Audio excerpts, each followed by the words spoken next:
Здравейте на всички! Как сте? Какво става? Ако не се познаваме, аз съм Аксел Клайн. А ако се познаваме, кралици, добре дошли отново в моя канал. В днешното видео ще ви представя 6 модни пролетни находки, които задължително трябва да имаме в своя гардероб, тъй като пролетта и есента са едни такива преходни сезони и времето е объркано, съответно и ние сме объркани с това какво да обличаме, но сега това видео ще даде разрешение на този проблем. То не че е проблем, но да, на тази ситуация, така че нека направо преминаваме към видеото и да ги видим. Let's go! Така, ако искаш да си възможно най-стилен, е изключително важно да обръщаш внимание на аксесуарите, които можеш да носиш през съответния сезон. Много пъти съм ви казвала, че аксесуарите са най-важната част в облеклото. Все още мисля така, затова първата модна пролетна находка, която ще ви дам, са ефирните шалове. Сега тук ще ви сложа примери.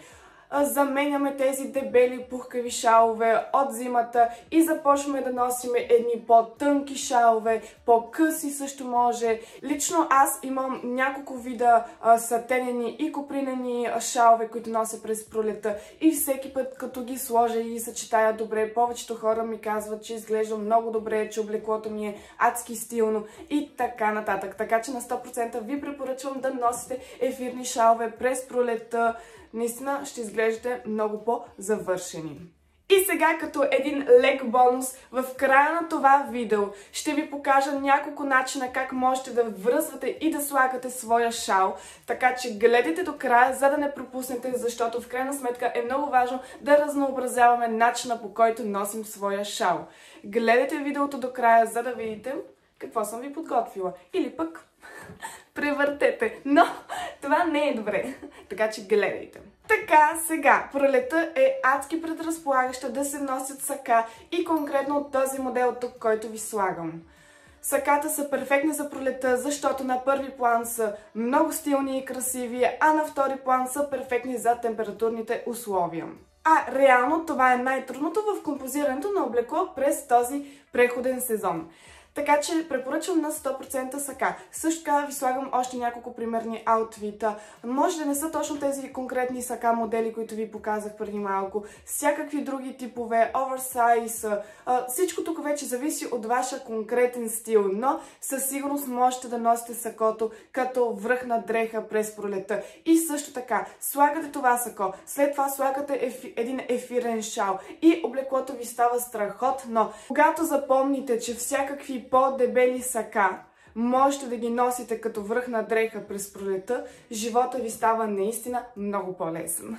Сега, не знам дали сте се замисляли, но лично аз, когато видя жена в дълга, хубава рокля, ахвам и си казвам, вау, тя изглежда направо невероятно. Така че да, смятам, че дългата рокля е перфектна и основна за този сезон и понякога даже е по-секси дори от къста рокля. Както можете да видите по примерите, можете да направите страхотни облекла през пролета с една красива дълга изящна рокля. И също така, отново е време за разходки, така че лично аз ще ви препоръчам да си купите или пък да носите дългата рокля с едни бели, чисти маратонки, кецове, защото се получава един спортно-елегантен стил. Лично аз не съм фенка на спортно-елегантния стил, но много отива и съм забелязала, че отива на много хора. Да, това иска да кажа.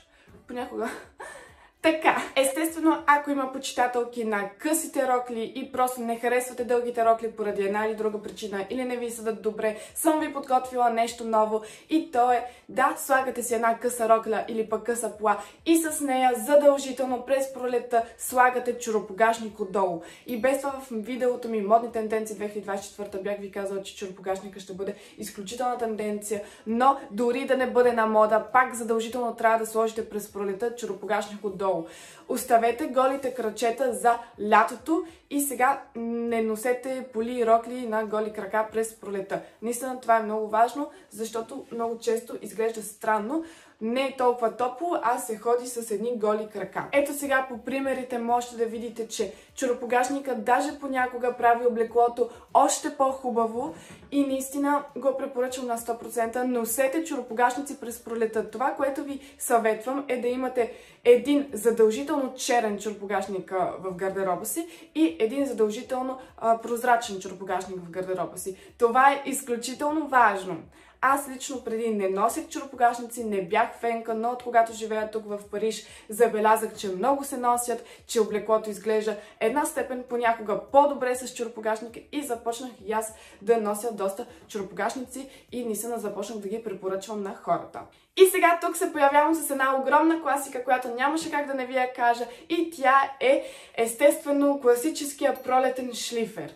Но сега бързо отварям една скоба и тя е, че тук не препоръчвам на 100% да носите бежовия типичен шлифер, който всички имат, защото просто не е много готино да обикаляш по улицата и абсолютно всеки да е облечен като теб и на абсолютно всеки връхната дреха да е същата като твоята. Наистина това не го препоръчвам. Смятам, че има шлифери в други цветове, които са още по-хубави и наистина, ако ще си купувате шлифер и то е най-добре да си купите за пролета, наистина типично е и е хубаво да имате поне един в гардероба си, се спрете към едни други цветове. Ето тук ви давам сега да видите други цветове на шлифери за този сезон.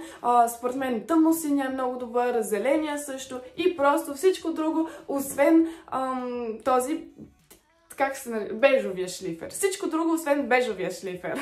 Ще ви кажа нещо, което много искам да запомните от мен и то е: стремете се винаги да бъдете по-оригинални и по-различни от останалите.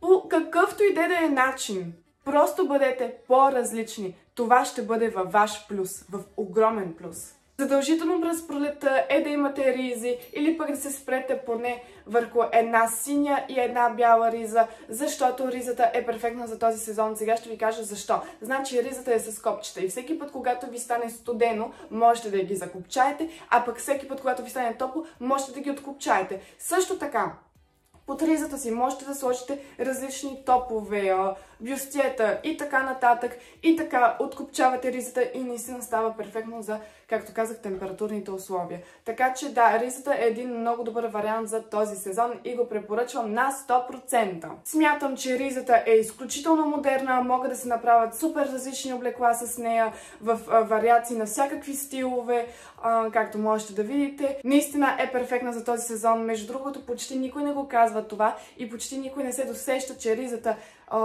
е направена почти за пролетта, но аз съм тук да ви кажа и изобщо не подценявайте това, което ви казвам, тъй като на мен това ми е работата. Така че ризата. И сега ще ви кажа даже една малка тайна. Когато носите риза, вие действате на подсъзнателно ниво на отсрещния пред вас с повече респект и той има повече респект към вас и ви има повече доверие. Така че това беше моята лека тайна. Искам да ви кажа, през този сезон е най-добре да се спрете към пастелените цветове и бялото естествено. Всички тези неонови или пък адски цветни и ярки цветове ги оставете за лятото. Сега се съсредоточете върху пастелените и спокойните нежни цветове. Както ви обещах, ще ви покажа как можете да носите шала си по различен начин. Гледайте, погледнете ги, защото е много важно и според мен е полезно да знаете по какъв начин можете да връзвате своя шал и да разнообразявате, защото е хубаво всеки ден да бъдете различна, да разнообразявате и просто едни такива кралици, те винаги са различни всеки божи ден. Даже искам да ви кажа, че аз, моя приятел, 3 години подред всеки път, когато сме се виждали, даже какво 4,5 поне, всеки път, когато сме се виждали, аз съм била с различни облекла, много шантави, с бритони съм си слагала, гримът ми е бил тотално различен и той ми е казал, че всеки път има чувството, че просто си има ново гадже. Така че ви казвам, особено ако си имате приятел, е много добре да разнообразявате постоянно с външния си вид, защото просто му държите вниманието по този начин. И аз започвам да говоря като една, да не казвам. Така, хора, това беше моето видео. Много се радвам, че бяхме заедно и се надявам видеото ми да ви е било полезно, да ви е харесало и може би наистина да съм ви помогнала по някакъв начин, защото това ми е целта. Ще се видим другата седмица с друго видео. Много ви целувам и направо ви казвам до следващия път.